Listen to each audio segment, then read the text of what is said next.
What would I do without your smart mouth drawing me in and you kicking me out You got my အားလုံးမင်္ဂလာပါဒီနေ့ကျွန်တော်အားလုံးကို pop chord မှာအသုံးများတဲ့ chord ၄ chord ကိုမျှဝေပေးချင်ပါတယ်ဒီ chord ၄ chord ကိုတီးလို့ရှိရင်ကျွန်တော်တို့တခြင်းအများကြီးတီးနိုင်မှာလည်းဖြစ်ပါတယ်ဒါကြောင့်မို့လို့ဒီနေ့ကျွန်တော်အားလုံးကိုဒီ chord ၄ chord ကိုမျှဝေပေးသွားမှာဖြစ်ပါတယ်ဒီ chord တွေဟာဘာ chord တွေလဲဆိုတော့ပထမ chord အနေနဲ့ကျွန်တော်တို့ E minor ဖြစ်ပါတယ်ပြီးရင်ဒုတိယ chord က C ပြီးရင် G ပြီးရင် D ဟုတ်ပြီနော်ဒီ chord ၄ chord နဲ့ကျွန်တော်တို့တခြင်းအများကြီးတီးနိုင်မှာဖြစ်ပါတယ်ဥပမာအနေနဲ့အချို့တခြင်းတွေမှာဆိုရင်ကျွန်တော်တို့ chorus ပိုင်းဖြစ်ဖြစ် verse ပိုင်းဖြစ်ဖြစ်ဒီ chord ၄ chord ကိုအသုံးပြုပြီးတော့တီးထားတဲ့တခြင်းတွေလည်းရှိတယ်အချို့တခြင်းတွေဆိုရင်တပုတ်လုံးပေါ့နော်ဒီ chord ၄ chord နဲ့ပဲရေးထားတဲ့တခြင်းလည်းရှိပါတယ်ဒါကြောင့်မို့လို့ကျွန်တော်တို့လေ့လာကြည့်အောင်ဒီ chord ၄ chord နဲ့ရေးထားတဲ့တခြင်းတွေကဘာတခြင်းတွေရှိလဲဆိုတာဟုတ်ပြီနော်ကဲပထမတပုတ်အနေနဲ့ဆန္ဒကျွန်တော်အားလုံးကိုဆိုပြသွားတဲ့ all of me တခြင်းလဲ verse ပိုင်းမှာပေါ့နော်ဒီ chord ၄ chord နဲ့ပဲအဲ့ဒါတော့ pop song chord ပေါ့နော်ကဲBNC တကယ်လို့ကျွန်တော် chord ကိုကောင်းကောင်းကင်ထားမယ်ဆိုရင်ကျွန်တော်တစ်ချက်ထည့်သိရင်လည်းနားထောင်လို့ကောင်းတယ် What would I do without your smart mouth drawing me in and you kicking me out အဲ့လိုမျိုးပုံစံပေါ့နော်ကဲနောက်ထပ်တစ်ပုတ်ကပါရှိသေးလဲဟုတ်ပြီနော်ကဲနောက်ထပ်တစ်ပုတ်ကပါရှိသေးလဲဆိုတော့ကျွန်တော်တို့ adult ဆိုထားတဲ့ someone like you တခြင်းပဲဖြစ်ပါတယ် someone like you တခြင်းဆိုရင် chorus ပိုင်းမှာကျွန်တော်တို့ဒီတခြင်းနဲ့ဒီ chord တွေနဲ့တီးလို့ရပါတယ်ဟုတ်ပြီနော်ကဲကျွန်တော်အားလုံးကိုနည်းနည်းလေးတီးပြသွားမယ် Never mind I'll find someone like you I wish nothing but the best for you too. Don't forget me, I beg. I remember you said sometime it lasts in love, but sometime it hurt instead. Yeah, we know. Okay, someone like you တခြင်းလဲရဲ့ chorus ပေါ့နော်ဒီ chord ၄ chord နဲ့ပဲရေးထားပါတယ်အချို့တခြင်းဟုတ်ပြီနော်တပုတ်လုံးဟုတ်ပြီတခြင်းတပုတ်လုံးကိုဒီ chord ၄ chord နဲ့ရေးထားတာဘာတခြင်းလေးရှိလဲဆိုတော့ someone you love ဟုတ်ပြီနော်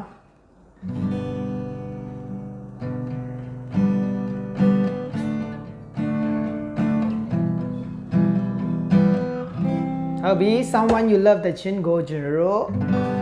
G D ပြီးရင် E minor နဲ့ C ပေါ့ဒီ chord ၄ chord ထဲပါပဲအဲ့ဒါကိုကျွန်တော်ဒီပုံစံတိုင်းပဲပတ်တီးရင်ရပြီဟုတ်ပြီနော်ဒီ someone you love တခြင်းကိုတကယ်လို့ကျွန်တော်တို့လက်ခတ်ဒီလိုမျိုးပုံစံခတ်ရင်းနဲ့မဆိုနိုင်ဘူးဆိုရင်ကျွန်တော်တို့ဒီပုံစံတိုင်းခတ်ရင်းနဲ့ဆိုလို့လည်းရပါတယ်ဟုတ်ပြီနော်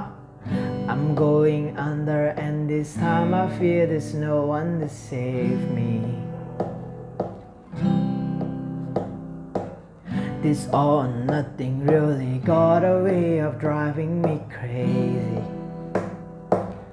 I need somebody to heal, somebody to know, somebody to have, somebody to hold It's easy to say, but it's never the same I guess I kinda like the way you numb all the pain into nightfall, but you're not here to get me through it all. I let my guard down and then you pull the rug. Someone you love. Hobby ဒီတခြင်းကဒီ chord ၄ chord နဲ့ပဲပတ်တီးတာဖြစ်ပါတယ်အစအဆုံးကဒီ chord ၄ chord နဲ့ပဲဟုတ်ပြီနော်ကဲအခြားတခြင်းတွေလည်းအများကြီးရှိပါသေးတယ်တကယ်လို့ကြိုက်တယ်ဆိုရင်ဒီ chord ၄ chord ကိုမြင်များလေးလေ့ကျင့်ပြီးတော့အခြားဒီ chord ၄ chord နဲ့ရေးထားတဲ့တခြင်းတွေကိုလည်းတီးကြည့်လို့ရပါတယ် G D E minor C ပဲဖြစ်ပါတယ်ဟုတ်ပြီเนาะဒါမှမဟုတ်ကျွန်တော် E minor ကနေစတဲ့တခြင်းဆိုရင် E minor C ပြီး G ပြီးဒီ chord လေး chord ထဲမှာပါပဲသူကတော့ pop chord ပါเนาะ okay ကဲတကယ်လို့ဒီဗီဒီယိုကြိုက်တယ်ဆိုရင်အခြားဗီဒီယိုထပ်ပြီးတော့ကြည့်ချင်တယ်ဆိုရင် KBK Music Center page ကို like လုပ်ထားပေးဖို့မမေ့ပါနဲ့ဒါမှမဟုတ်တကယ်လို့ online တင်တန်းတက်ချင်တယ်ဆိုရင်လည်း Messenger မှာလာဆောင်စမ်းလို့ရပါတယ်ဒီ online ကိုတက်လို့ရှိရင်ပေါ့နော်အားလုံးအသက်ပါအကျိုးရှိလဲဆိုတော့အချိန်ကုန်တက်တာတယ်ပေါ့နော်ကျွန်တော်တို့တကယ်လို့ online တင်တန်းတက်မယ်ဆိုရင်ပေါ့နော်ကျွန်တော် step by step ပေါ့ note ဖတ်နည်းတွေလည်းကောင်းကောင်းလေးတင်ထားပေးမယ်ဆိုတော့တည်တည်ချာချာကြည့်ပြီးတော့လိုက်လေ့လာရုံပဲအချိန်ကုန်စရာမလိုတော့ဘူးပေါ့နော်တကယ်လို့က online class မတက်ဘူးအခြား Google မှာဖြစ်ဖြစ် YouTube မှာဖြစ်ဖြစ်လိုက်ရှာပြီးတော့လေ့ကျင့်ရင်လည်းရပါတယ်ဒါပေမဲ့အဲ့ဒါအချင်းကုန်ပါတယ်ဘာဖြစ်လဲဆိုတော့ကျွန်တော်တို့မသိဘူးပေါ့နော်သူတို့တင်ပေးတဲ့တင်ခန်းစာတွေကကျွန်တော်တို့အစင်မဟုတ်တဲ့အတွက်ပေါ့နော်အချင်းကုန်စေတယ်ဒါကြောင့်မို့လို့တကယ်လို့အချင်းမကုန်ချင်ဘူးမြန်ဆန်နဲ့တက်မြောက်ချင်တယ်ပြီးရင်ဤစနစ်ကြနဲ့ပေါ့နော် note အခြေခံ note ဖတ်နည်းကနေစပြီးတော့တင်ယူချင်တယ်ဆိုရင်လည်း online တင်တန်းလာတက်ဖို့အားလုံးကိုဖိတ်ခေါ်ပါတယ်အားလုံးကိုကျေးဇူးတင်ပါတယ်ခင်ဗျာ